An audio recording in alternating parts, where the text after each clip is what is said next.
wabarakatuh. Perkenalkan, nama saya Novita Ramadan Tanjung, NIM F1C420018, Prodi Biologi Fakultas Sains dan Teknologi Universitas Jambi. Video ini saya buat untuk memenuhi UAS Manajemen Laboratorium dengan dosen pengampu Ibu Fitratul Aini, SSI, MSI.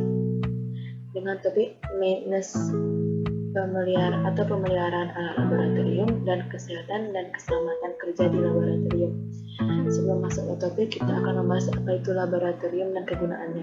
Laboratorium adalah unit penunjang akademik pada lembaga pendidikan berupa ruangan tertutup atau terbuka yang bersifat permanen atau bergerak dan dikelola secara sistematis untuk kegiatan penguji, kalibrasi, dan produksi dalam skala besar dengan menggunakan peralatan dan bahan berdasarkan metode keilmuan tertentu. Agar fungsi laboratorium maksimum, maka diperlukan pemeliharaan dengan baik dan benar. Dan yang pertama kita masuk ke maintenance alat laboratorium atau pemeliharaan. Pertama di sini divisi pemeliharaan laboratorium. Maintenance atau pemeliharaan merupakan suatu bentuk tindakan yang dilakukan untuk menjaga, perbaikan, merawat suatu alat di laboratorium agar berfungsi dengan baik. Tujuan maintenance atau pemeliharaan alat laboratorium itu ada 4. Pertama, agar peralatan laboratorium selalu prima, memperpanjang umur pemakaian peralatan laboratorium, menjamin keamanan, keselamatan, dan kenyamanan bagi pengguna laboratorium, dan menjamin kesiapan operasional peralatan darurat dalam keadaan darurat seperti penyiapan apar, alat pemadam api ringan. Selanjutnya, pembagian maintenance di laboratorium. Pembagian maintenance atau pemeliharaan itu ada 2, pemeliharaan terencana dan pemeliharaan tidak terencana. Pemeliharaan terencana bisa didefinisikan sebagai proses pemeliharaan yang diatur dan diorganisasikan, dijadwalkan untuk mengantisipasi perubahan yang terjadi terhadap peralatan di waktu yang akan datang. Di dalam pemeliharaan terencana ini, terdapat unsur pengendalian dan unsur pencatatan sesuai dengan rencana yang telah ditentukan sebelumnya. Dan selanjutnya pemeliharaan tidak terencana. Seperti namanya, pemeliharaan ini bersifat tidak terencana atau tidak dijadwalkan. Pemeliharaan tidak terencana ini bisa disebut juga dengan pemeliharaan darurat. Dan selanjutnya ada metode pemeliharaan di laboratorium. Pertama yaitu melakukan pencegahan, misalnya dengan memberi peringatan melalui gambar, tulisan, ataupun peraturan. Yang kedua, menyimpan, misalnya menyimpan peralatan laboratorium agar terhindar dari kerusakan. Yang ketiga, membersihkan agar peralatan laboratorium selalu bersih dan terhindar dari kotoran atau debu untuk menunjang fungsinya dengan lebih baik. Yang keempat, memelihara di sini misalnya dengan melumasi peralatan mekanis dengan li ataupun sebagainya. Yang selanjutnya adalah menyetar atau tune-up.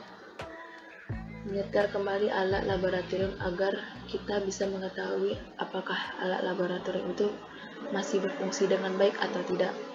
Dan yang terakhir yaitu memperbaiki dan mengganti alat laboratorium yang memiliki kerusakan ringan maupun berat. Selanjutnya ada prinsip penyimpanan alat di laboratorium. Yang pertama, aman.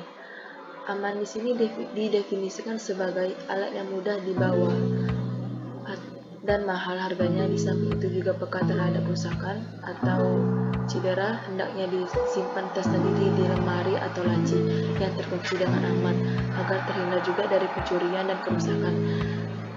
Dan selanjutnya yaitu mudah dicari dan mudah digapai. Didefinisikan sebagai penyimpanan alat memerlukan ruang penyimpanan yang khusus seperti lemari, rak, dan laci dengan ukuran ruangan yang memadai. Untuk alat yang sering digunakan hendaknya disimpan sedemikian sehingga bisa mudah diambil dan dikembalikan lagi. Dan selanjutnya disimpan berdasarkan kelompok alat. Alat disimpan berdasarkan kelompok alat, misalnya berdasarkan jenis bahannya, seperti kelompok peralatan gelas atau kaca, logam, kayu, dan perselen. Yang terakhir, disimpan berdasarkan frekuensi penggunaannya. Alat-alat yang disimpan berdasarkan frekuensi penggunaannya ini dimaksud juga dengan sering digunakan atau tidak sering digunakan. Dan yang terakhir yaitu faktor kerusakan alat laboratorium. Ada 3 faktor. Yang pertama, kelembapan udara, air, dan asam basa, dan suhu. Selanjutnya, cahaya, api, atau debu kotoran. Dan terakhir, usia alat tersebut. Dan selanjutnya, materi yang kedua yaitu kesehatan dan keselamatan kerja di laboratorium. Pertama, definisi K3, keselamatan dan kesehatan kerja di laboratorium dengan tujuannya. Kesehatan dan keselamatan kerja adalah suatu bentuk upaya untuk menciptakan tempat kerja yang aman, sehat, bebas dari pencemaran lingkungan, sehingga dapat mengurangi atau bebas dari kecelakaan kerja. Adapun tujuan dari K3 adalah untuk meningkatkan efisiensi dan produktivitas kerja. Menurut Cahyaningrum 2020, perencanaan K3 didasarkan pada hasil identifikasi potensi bahaya, penilaian dan pengendalian risiko melalui pengendalian teknis maupun administrasi, dan penggunaan alat pelindung diri. Salah satu pengendalian administratif yaitu penyusunan SOP. SOP adalah suatu rangkaian instruksi tertulis dari suatu kegiatan atau proses kerja. SOP ini berisi informasi bagi pengguna laboratorium bagaimana mereka akan melakukan proses kerja yang harus dilakukannya.